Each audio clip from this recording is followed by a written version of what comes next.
To use the fridge, simply press and hold the power button for a couple of seconds and it will turn itself on. Just make sure the A symbol is showing. This means that the fridge is set to automatic and it will cycle between gas, electric hookup and engine. To adjust the settings or temperature, press and hold the square.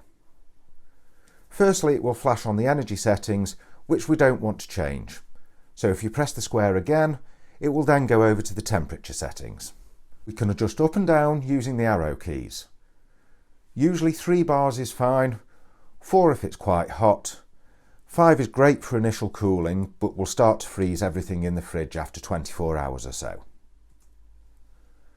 It's normal for the display on the fridge to go blank and you'll just have this little blue LED to show that the fridge is working fine.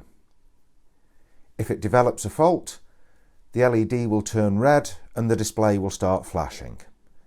Simply press and hold the power button to turn it off and then turn it back on again. It will find itself a new energy source and go again.